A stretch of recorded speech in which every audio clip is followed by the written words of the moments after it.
শ্রাদ্ধানুষ্ঠান আমার বাবার। আমার বয়স তখন 12 বছর বা 13 বছর। তো একটা আমার সবচাইতে বেশি যেটা মনে পড়ে যে একটা 5 বছরের মেয়ের না 3 বছরের মেয়ের একটা জামা পেয়েছিলাম। আমি জানি, আর বাবা যেহেতু লোকো পাইলট ছিলেন, রিটায়ার্ড করে গেছেন, তো বাবার সেই ডিভিশনের শিয়ালদা ডিভিশনের অনেক লোকো পাইলটই ইনভাইটেড ছিল। পুরো টাইমটাই হচ্ছে মেডিসিন খেয়েছে। শিলংয়ে একটা সুতির ছাপা শাড়ি দেখায়। তোমরা এটা বলবে যে এটা কোনো নতুন বউকে কি গিফট করা যায়? মনে একটা বাজে এফেক্ট পড়ছে। ওপরে তো একজন দেখছেন এই গিফটগুলো, ফুচকা খাওয়ায়, দাঁড়িয়ে থেকে আমাকে মোমো খাওয়ায়, ও কিন্তু এগুলো করে। আর বলতে বেরিয়ে গেল শাড়িটা, এটাও একটা ঝকমকো টুম্পার শাড়ি ছিল। আমাকে মা ওটস দিয়ে দিয়েছে, আর যে ওটসটা আমি খাচ্ছি, আর মা তো আমি যতদিন এখানে এসেছি শুধু মুখে মুখে খাইয়ে যাচ্ছে, ভালো না তো সেই কারণে। আর এখানে মা বই না, আমি পড়িই না, তো আমি কী করবো? চুড়িদার হলে আমি সব চুড়িদার রেখে দিতাম, কেননা আমি পড়িই না। এখনও ইভেন আমি পরে আছি 2 কর্ড সেট যেগুলো হয়, আমি সেটা পরে আছি। ওই গায়ে দেওয়ার চাদর, ওটা নিয়ে প্রচুর হাসাহাসি করছে যে এই চাদরটা কে পরবে। দুজনকে প্রচুর মজা করছে। জিনিসপত্র নিয়ে আমাদের সত্যি কথা বলতে কি আমরা ব্যবহার করতে পারবো না, আর আপনারা সেটা জেনেই আমাদেরকে গিফট করেছেন, তাদেরকে অনেক অনেক অনেক ধন্যবাদ। তার কারণ আমরা অনেক দিন বাদে গোটা পরিবার মিলে একসাথে প্রাণ খুলে হাসতে পেরেছি। আমি প্রমিতা, তোমাদের সবাইকে ওয়েলকাম আমার একটা নতুন ব্লগে। আজকে আমি তোমাদের সঙ্গে যে ব্লগটা শেয়ার করছি সেটা হচ্ছে আমার রিসেপশনে যে গিফটগুলো আমরা পেয়েছিলাম, সেই গিফট আনবক্সিং ভিডিও তোমাদের সাথে শেয়ার করছি। এখানে শুধু সেই গিফটসগুলোর সাথেও আমার বাড়ির থেকে যা যা তত্ত্ব এসেছিল সেগুলো আনবক্সিং ভিডিও তোমাদের সাথে আমি এখন শেয়ার করব। আর গিফট আনবক্সিং করছে দেখতেই পাচ্ছ ভাই। তোমরা এতদিনে সবাই চিনে গিয়েছো। আমি বলি এটা হচ্ছে 9th ফেব্রুয়ারি 2026-এর ভিডিওটা তোমাদের সাথে শেয়ার করছে, আমার রিসেপশনের পরের দিন। আমি প্রথমবার এত বড় অনুষ্ঠানের সম্মুখীন হলাম এবং অনেক কাছ থেকে এত বড় অনুষ্ঠান দেখলাম। আর সত্যি কথা বলতে কি, এই এত বড় অনুষ্ঠানটা সম্পূর্ণটাই আমাকে ঘিরে হলো। তো সত্যি কথা বলতে কি এই সমস্ত গিফট আনবক্সিং বা মানুষে কীরকম কী গিফট দিতে পারে, কারোর বিয়েতে হলে মানুষ কীরকম গিফট নিয়ে যায়, এগুলো সব কিছুই না আমি আগে থেকে শুনেছি, কিন্তু কোনো দিন একদম স্বচক্ষে দেখার যে সৌভাগ্য সেটা আমার হয়নি। কিন্তু আমার বিয়ের পরে আমার সেই স্বচক্ষে দেখার সৌভাগ্য হলো। মিথ্যে কথা বলবো না, অনেক গিফটস আমরা ভালো পেয়েছি। সত্যি কথাই, যেমন ভাই একটু আগে খুললো একটা সেলোর ডিনার সেট, যেটা সত্যি অনেক ভালো এবং ইউজফুলও। আগে একটা অনুষ্ঠানের সম্মুখীন হয়েছি, সেটা হচ্ছে শ্রাদ্ধানুষ্ঠান আমার বাবার। তো সেখানে যে কটা গিফট পেয়েছিলাম সেগুলোর মধ্যেও বেশিরভাগই হচ্ছে কাচের বাটি, তারপরে হচ্ছে চা খাওয়ার জন্য কাপ। আর আমার মনে আছে আমার বয়স তখন 12 বছর বা 13 বছর। তো একটা আমার সবচাইতে বেশি যেটা মনে পড়ে যে একটা 5 বছরের মেয়ের না 3 বছরের মেয়ের একটা জামা পেয়েছিলাম।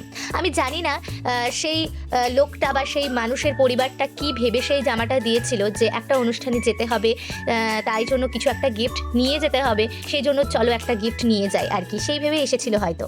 দেখতেই পাচ্ছ যে বেশিরভাগই আমরা বেডশিট পেয়েছি, আর বেডশিটগুলো এত সুন্দরভাবে র্যাপিং করা রয়েছে, বক্স দিয়ে সুন্দর করে, আবার একটা নতুন বড় ব্যাগ দেওয়া তাতে। কিন্তু তোমরা সকলেই জানো যে বেডশিট কোনোদিনই এইভাবে দোকান থেকে দেয় না।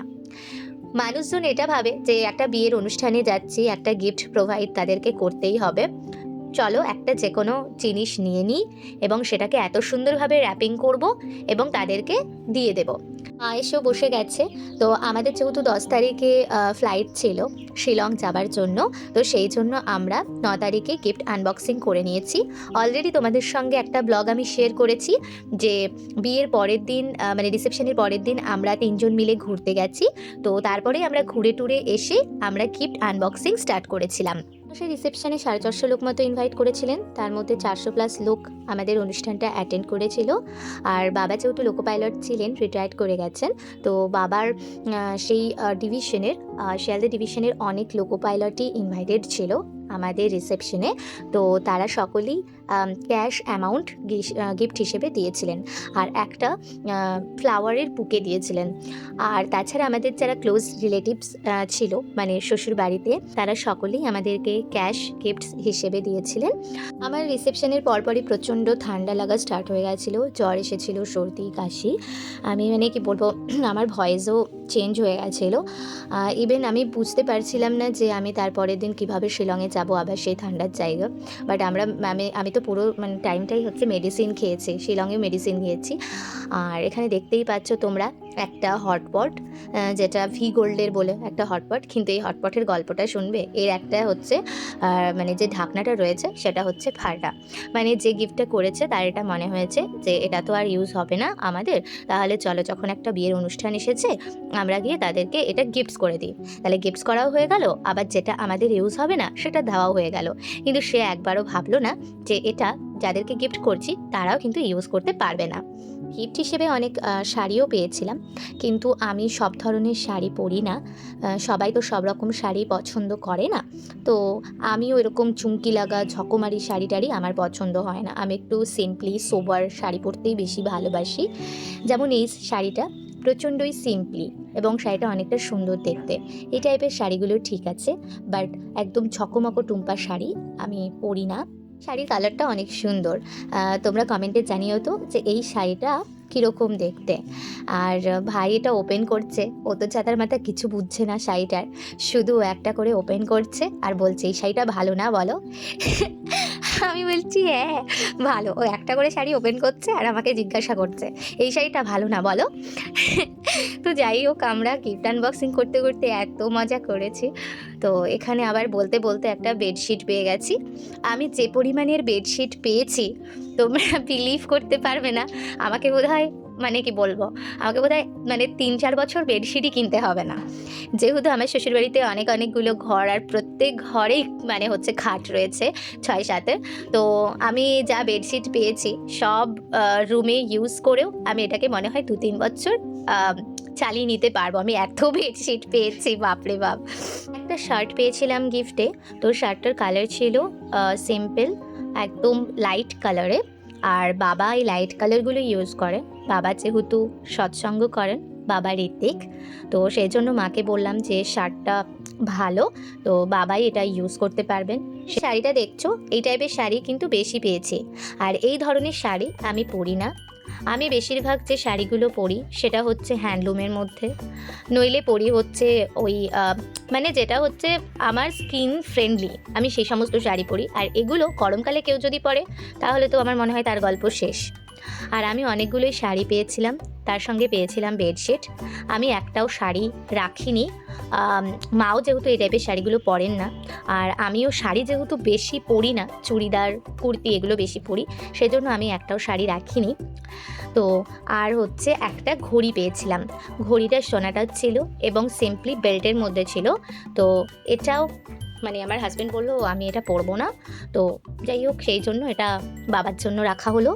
ঘড়িটা যে দিয়েছে তার সত্যি বলতে হয় কি চয়েস আছে, এবং এটা ভেবেই দিয়েছে যে একটা মানুষ ইউজ করবে। আমি একটা জিনিস লক্ষ্য করছি গিফট আনবক্সিং করতে গিয়ে, মানুষের মধ্যে এই মানসিকতাটা অনেক কম কাজ করে আজকাল, যে আমি কাউকে একটা গিফট দিয়ে দিচ্ছি, মানে গিফট মানে সেটা গিফট, তারা হয়তো এটা ভেবেই দেয় যে এই গিফটগুলো কেউ ইউজ করবে না, তো সেই ভেবেই একটা গিফট করে দেয়। কিন্তু যদি ভাবতো যে এটাও কোনো মানুষ মানে তাদের মতোই অপরপক্ষেও একটা মানুষ হচ্ছে ইউজ করবে, তাহলে এই গিফটগুলো কিন্তু দিত না। আমাদেরকে আমি একটা সুতির ছাপা শাড়ি দেখাই, তোমরা এটা বলবে যে এটা কোনো নতুন বউকে কি গিফট করা যায়? এটার কত দাম কত কি আমি এটার মধ্যে যাবই না। সে হয়তো অনেক বেশি মানে ঠিক আছে, তার যতটুকুনি অর্থ সামর্থ্য সেটাই দিয়েছে, কিন্তু সে তো অন্য কালারও দিতে পারতো না, লাল হলুদ বা কিছু, কিন্তু না, এমন একটা শাড়ি দিয়েছে যে এই বাড়িতে সেই শাড়ি পরার মতন কোনো লোক এক্সিস্টই করে না। অনেকগুলো সুতির ছাপা শাড়িও পেয়েছি, আমি যেহেতু এসব শাড়ি মাড়ি কিছুই পরবো না, তো সেই জন্য মা এগুলো রেখে দিয়েছে, মায়ের পছন্দ মতো কাউকে দিয়ে দেবে যারা পরে বা যাদের এগুলো দরকার আছে। তো আমি এই টাইপের শাড়িগুলো বেশি পেয়েছি, যেগুলো বক্সের মধ্যে এরকম করে দেওয়া রয়েছে। এগুলো আমার বাবার বাড়িতে মানে আমার বিয়ের দিনের অনুষ্ঠানেও আমি এই টাইপের বক্সের শাড়ি পেয়েছি। আর এখন মনে হয় এটা ট্রেন্ডিংয়ে চলছে, মানুষ এটা খুব গিফট করছে। তো আমি এই শাড়ি কখনো পরার দুঃসাহসিকতা দেখাইনি। শাড়িগুলো কীরকম আমি বলতেও পারবো না, তার কারণ আমি এই টাইপের শাড়িগুলো পরিও না। আর বলতে কি আমি শাড়ি পরি না, আমার চুড়িদারে বেশি কমফোর্টেবল, আমি চুড়িদার পরি।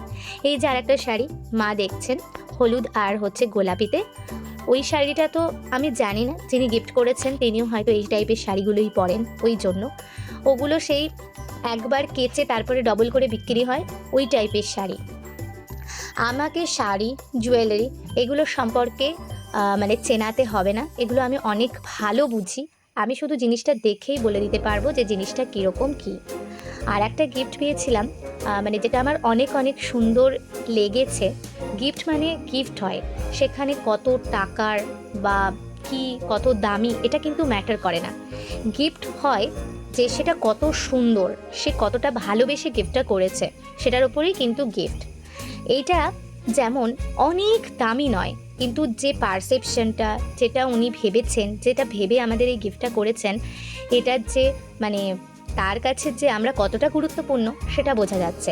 একটা সুন্দর কাপ দিয়েছেন আমাদের ছবির সাথে, আর একটা দিয়েছেন ফটো ফ্রেম, যেটা সত্যি বলতে কি অনেক বেশি কাজের, আর যিনি দিয়েছেন অনেক ভালোবেসেই দিয়েছেন, এটা বোঝা যাচ্ছে। আমার আজকে 25 এজ হয়ে গেল। আমি আজ পর্যন্ত কোনো বিয়ের অনুষ্ঠানে হোক বা যে কোনো অনুষ্ঠানেই হোক, আজ পর্যন্ত কোনো একটা অর্থবহ গিফট ছাড়া কোনো দিনই কাউকে গিফট করতে পারলাম না। এবং আমি আমার মা বাবাকেও কোনো দিন দেখিনি যে এমন কোনো গিফট করতে যেটা পরবর্তীকালে খুলে সেই মানুষটাকে ডিসঅ্যাপয়েন্টেড হতে হয়। আবার শ্বশুরবাড়িতেও আমি শ্বশুর শাশুড়িকে দেখছি, তারাও অনেক মানুষকে গিফট করছেন, আশেপাশে অনেকের অনুষ্ঠান লেগেই থাকছে, তাদেরও গিফট করছেন। তাদেরও আমি কখনো দেখিনি কোনো মানুষকে হতাশ করতে। তারা যতটুকুনি যখন যেখানে দেন সেটা প্রচণ্ড একটা ভালো গিফট তারা দেন, যাতে সেই মানুষটা মনে রাখে। এমন নয় যে আমি একটা কিছু গিফট মানে গিয়ে তাদেরকে দিয়ে চলে আসলাম, এরকমটা দেখিনি। কিন্তু আমাদের আশেপাশে এমন ধরনের অনেক অনেক মানুষ আছে যারা যা মনে হয় একটা গিফট করে দিয়ে চলে আসে। তারা পরবর্তীকালে এটা ভাবেও না যে এই গিফটগুলো যখন তারা খুলবে, হাতে পাবে, তখন তারা এই সমস্ত গিফটগুলো দেখে কীরকম ধারণা করতে পারে তাদের জন্য। তারা এটা ভাবে যে গিফটের ওপরে তাদের নাম লেখা নেই, তাদের কোনো পরিচয় পুঞ্জি নেই, তাই জন্য তারা তো আর তাদেরকে দেখতে পাচ্ছে না। পরবর্তীকালে একটা বলে দেবো যে জানো তো তোমাকে এই গিফটটা করেছিলাম। তো সবাই তো দেখুন, আমরা কেউ দেখতে পাচ্ছি না, আমরা জানতে পারছি না, কিন্তু পরবর্তীকালে এগুলো দেখে তো তাদের মনে একটা বাজে এফেক্ট পড়ছে। ওপরে তো একজন দেখছেন এই গিফটগুলো, অ্যাটলিস্ট একটুখানি ঠিকঠাক গিফট দেওয়া আমার মনে হয় উচিত। তার কারণ এখন বিয়েবাড়িতে যে সমস্ত মানে আইটেমগুলো করা হয়, সে গরিব বাড়িতেই হোক, সে মধ্যবিত্তই হোক, সে বড়লোক বাড়িতেই হোক, বা যেরকমই যাদের অর্থ সামর্থ্য, সবাই কিন্তু এখন বিয়ে বাড়িতে মাটন, চিকেন এইগুলো রাখে। এবং একটা প্লেট 1000 টাকার নিচে, আমি ধরেও নিলাম সেটা কিন্তু 700-800 টাকার নিচে হয় না। তাহলে আমরা যদি এখন কোনো পরিবার থেকে 3 জন যাই বা 2 জন যাই, তাহলে অবশ্যই উচিত অ্যাটলিস্ট 2 জন গেলে আমি যেন তাকে 1500 কোনো গিফট দিতে পারি, বা আমি যখন 4 জন যাচ্ছি 500 করেই অ্যাভারেজ ধরুন না, 2000 টাকার একটা গিফট দিই। কিন্তু বাড়ি শুদ্ধ কত মানুষ আসছে, কিন্তু গিফট দিয়ে যাচ্ছে একদমই, আমি আর বললাম না, আপনারা সেটা মানে তোমরা সেটা চোখে দেখতেই পাচ্ছ। তো প্রেশার কুকার পেয়েছিলাম, একটা লোকাল ব্র্যান্ডের প্রেশার কুকার পেয়েছিলাম, তো সেটা ইউজ করাটা না করাই ভালো আর কি। আর একটা হচ্ছে প্রেস্টিজের প্রেশার কুকার পেয়েছিলাম। তো সেই প্রেশার কুকারটা ছোটোর মধ্যে সুন্দর দেখতে ছিল, তো একা বা দুজনের রান্নার জন্য ওটা পারফেক্ট। তো সেই জন্য সেটা হাজব্যান্ড নিয়ে গেছে, ও ওটা দিল্লিতে ফ্ল্যাটে ওটা ইউজ করতে পারবে বলে। আমি একটা স্ট্রেটনার আর হেয়ার ড্রায়ারের কম্বো সেট পেয়েছিলাম, তো সেটা আমার হাজব্যান্ড হচ্ছে হেয়ার ড্রায়ারটা নিয়ে গেছে আর স্ট্রেটনারটা আমার কাছে রেখেছে। আমার কাছে এখানে আরও একটা হেয়ার ড্রায়ার আছে, আর আমার মানে শ্বশুরবাড়িতে, তো সেটাই আমি আপাতত ইউজ করব। আর তাছাড়া আমার বাবার বাড়িতে তো আরও 2খানা হেয়ার ড্রায়ার আছে, আমি সেগুলো নিয়ে আসিনি। আর এখানে আমি আর ভাই মিলে খাচ্ছিলাম লেস, আর আমার হাজব্যান্ড তো এই সমস্ত জিনিস খায় না, ও লেস খায় না, ও ফুচকা খায় না, ও মোমো খায় না, আমি যা খাই ও খায় না। তবে হ্যাঁ, ও কখনো আমাকে খাওয়াতে না করে না, আমাকে ও সব জিনিস, ও দাঁড়িয়ে থেকে আমাকে ফুচকা খাওয়ায়, দাঁড়িয়ে থেকে আমাকে মোমো খাওয়ায়, ও কিন্তু এগুলো করে। আর ও সরি, ওটা প্রেস্টিজের প্রেশার কুকার ছিল না, ভুল বলে ফেলেছি, ওটা হকিন্সের প্রেশার কুকার ছিল। এবং সত্যি প্রেশার কুকারটা যিনি দিয়েছেন আমার মনে হলো যে উনি মানে যাই হোক এটা ভেবেই দিয়েছেন যে একটা মানুষ ইউজ করবে, তো সেই ভেবেই দিয়েছেন। আমার এই গিফটটা অনেক বেশি ভালো লেগেছে এবং এটা দৈনন্দিন জীবনে কাজে লাগবে। আর এই গিফটটা দেখে ভাইও অনেক বেশি খুশি হয়েছে। আমি ঠিক করেছি ইন ফিউচার আমি যত অনুষ্ঠান রাখবো, ইন ফিউচার যা যা করবো, এরপরে না লৌকিকতা বর্জনীয় বলেই আমি মানে অনুষ্ঠানগুলো করব। মানে যাতে মানুষের এটা না ভাবতে কষ্ট হয় যে আবার অনুষ্ঠান আসছে, গিফট দিতে হবে, কি দেব, বাড়ির থেকে খুঁজে দেখা খোঁজা যে কোথায় কোন জিনিসটা পড়ে আছে যেটা ইউজ করা যাবে না, সেটা গিফট করতে হবে। তো এই কষ্টটা যেন মানুষকে করতে না হয়। তো যাই হোক, মানে এটা সবার জন্য প্রযোজ্য নয়। আমি বারবার বলেছি আমি অনেক অনেক ভালো গিফটও পেয়েছি, কিন্তু বেশিরভাগটাই এই রকম গিফট পেয়েছি। বলতে বলতে বেরিয়ে গেল শাড়িটা। এটাও একটা ঝকমকো টুম্পা শাড়ি ছিল, যেটাতে প্রচণ্ড পরিমাণে হচ্ছে স্টোনের কাজ, তার সঙ্গে জরির কাজ ছিল। যাই হোক, এটা আমার পছন্দ না বলে কি সবার পছন্দ হবে না বলুন? এটা আবার অনেকের পছন্দ হবে, সবার পছন্দ একরকম নয়। অনেকগুলো ভালো ভালো বেডশিট পেয়েছি। বেডশিট যতগুলো পেয়েছি সবকটা ভালো বেডশিটই পেয়েছি।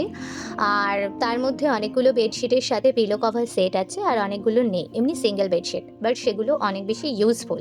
কিন্তু তার মধ্যে আমি একটা এমন বেডশিট পেয়েছি, পরবর্তীকালে হয়তো ভিডিওটাতে আপনারা দেখতে পাবেন। মানে জানি না সেই বেডশিটটা কে কী জন্য দিয়েছেন, মানে ওটা একদমই ইউজ করা যাবে না। তো যাই হোক, বলতে বলতে আমাকে মা ওটস দিয়ে দিয়েছে, আর যে ওটসটা আমি খাচ্ছি। আর মা তো মানে আমি যতদিন এখানে এসেছি মানে শুধু মুখে মুখে খাইয়ে যাচ্ছে। মায়ের এটাই উদ্দেশ্য যে আমাকে মোটা বানাতেই হবে। আর ইভেন আমার রাত্রিবেলা রুটি খাওয়াটাও তুলে দিয়েছে। এখন শুধুমাত্র আমাকে দুবেলা ভাত আর যতবার পাচ্ছে ওটস দিচ্ছে, কখনো ফল, এটা ওটা চলছেই।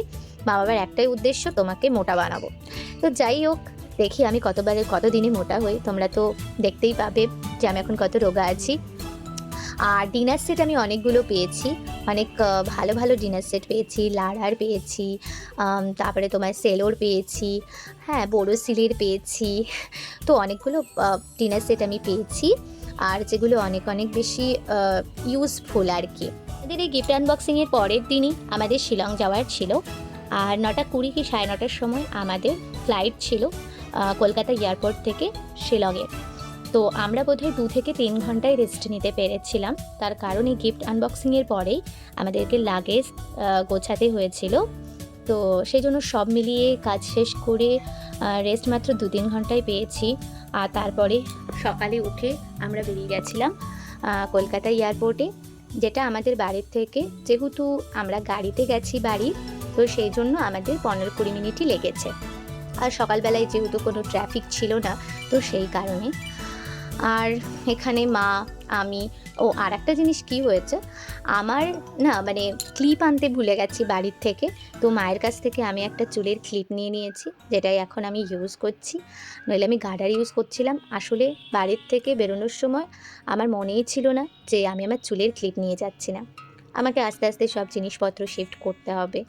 তোমরা তো সবই বুঝতে পারছো, একটা বাড়িতে এতগুলো বছর, এত জিনিসপত্র সব গুছিয়ে আবার একটা নতুন জায়গায় নিয়ে আসা কতটা ডিফিকাল্ট। কখনো এটা ছুটে যাবে, কখনো ওটা ছুটে যাবে, কিন্তু আলটিমেটলি আমি যেখানে থাকবো সেখানে তো সব জিনিসপত্র চলেই আসবে। এর সাথে আমি অলমোস্ট সব রকমের গিফটই শেয়ার করে দিলাম। তোমরা অবশ্যই জানিও যে গিফটগুলো তোমাদেরও কীরকম লাগলো। আর আমি খুব তাড়াতাড়ি আমার বিয়ের ব্লগটাও আপলোড করে দেব, আর তার সঙ্গে সঙ্গে আমার ঘুরতে যাওয়ার ব্লগও আপলোড করব। আমার মানে কি বলবো, এত ভিডিও জমে গেছে না, আমি বুঝতে পারছি না কোথার থেকে কোনটা এডিট করব, কোনগুলো তোমাদের সাথে শেয়ার করব। তোমরা অবশ্যই কমেন্টে জানিও তোমরা এরপরে কোন ব্লগটা চাও, কোন বিষয়ে, ঘুরতে যাওয়ার ব্লগ নাকি আগে বিয়ের ব্লগ দেখবে, তাহলে আমি সেই মতো এডিট করব। তো যেভাবে তোমাদের কাছ থেকে রেসপন্স পেয়েছি, ব্লগেও এখন ধীরে ধীরে তোমাদের কাছ থেকে ভালো রেসপন্স আসতে স্টার্ট করেছে। তোমরা প্লিজ ব্লগগুলো শুধু দেখে বেরিয়ে যাবে না, লাইক করবে, তোমরা দেখছো হচ্ছে 400 জন 500 জন, কিন্তু লাইক থাকছে 20 থেকে 21টা। তো সেজন্য অবশ্যই তোমরা মানে দেখে অবশ্যই একটা লাইক অন্তত পক্ষে করো। আর যে সমস্ত জিনিসগুলো সত্যি কথা বলতে কি আমি আমার একটা শাড়িও রাখিনি, সব কিছু হচ্ছে মাকে বলেছি যে যারা এরকম ধরনের শাড়ি পছন্দ করে বা যাদের ভালো লাগে মা তুমি দিয়ে দিও। কেননা হচ্ছে শাড়ি সত্যি কথা বলতে কি আমি পরবই না, আমি পরিই না, তো আমি কী করবো? চুড়িদার হলে আমি সব চুড়িদার রেখে দিতাম, কেননা আমি পরিই না। এখনও ইভেন আমি পরে আছি 2 কর্ড সেট যেগুলো হয় আমি সেটা পরে আছি। আর এটা হচ্ছে ওরা হাসাহাসি করছে, একটা চাদর পেয়েছে ওই গায়ে দেওয়ার চাদর, ওটা নিয়ে প্রচুর হাসাহাসি করছে যে এই চাদরটা কে পরবে। দুজনকে প্রচুর মজা করছে। জিনিসপত্র নিয়ে আমাদের সত্যি কথা বলতে কি যারা আমাদেরকে গিফটসগুলো করেছেন নানান রকম, যেগুলো সত্যি কথা বলতে কি আমরা ব্যবহার করতে পারবো না, আর আপনারা সেটা জেনেই আমাদেরকে গিফট করেছেন, তাদেরকে অনেক অনেক অনেক ধন্যবাদ। তার কারণ আমরা অনেক দিন বাদে গোটা পরিবার মিলে একসাথে প্রাণ খুলে হাসতে পেরেছি, অনেক অনেক আনন্দ পেয়েছি। মানুষের তো প্রচুর হাসারও প্রয়োজন তো দৈনন্দিন জীবনে, তো আপনারা সেটার সুযোগ করে দিয়েছেন, তো তার জন্য অনেক ধন্যবাদ। আমার বাড়িতে আমি একটা চাদর পেয়েছি, তো সেই চাদরটা মানে আমি আপনাদের সঙ্গে বলতে পারবো না। ওই চাদরটা হচ্ছে মানে আমি দামের কথা ছেড়ে দিলাম, আমি দামটা তো বলছি না, বললে আপনাদেরও লজ্জা লাগবে। তারা পুরো পরিবার মিলে খেয়েছিল এবং ওই চাদরটা আমাকে গিফট করে গেছে, যে চাদরটা আমার ঠাম্মা থাকলে তাকে পরলে মানাতো। আমি জানি না এরা কি কারণে গিফট করে, আমি সত্যিই জানি না। ব্লগটা দেখার জন্য তোমাদের সবাইকে অনেক অনেক ধন্যবাদ। সবাই অনেক অনেক ভালো থেকো, কমেন্টে জানিও এরপরে আমি কি ব্লগ আপলোড করব, কোন বিষয়টাতে, ঘুরতে যাওয়ার নাকি বিয়ের ব্লগ। আমার একটা শর্টসে 1.1 M ভিউজ এসেছে এবং সেটা ভাইরাল হয়েছে, তার জন্য সবাইকে অনেক অনেক ধন্যবাদ। আর এরপরে অবশ্যই আমাকে কমেন্টে জানিও আমার এই ব্লগটা তোমাদের কীরকম লেগেছে। Thank you for watching my full blog. Tata, by.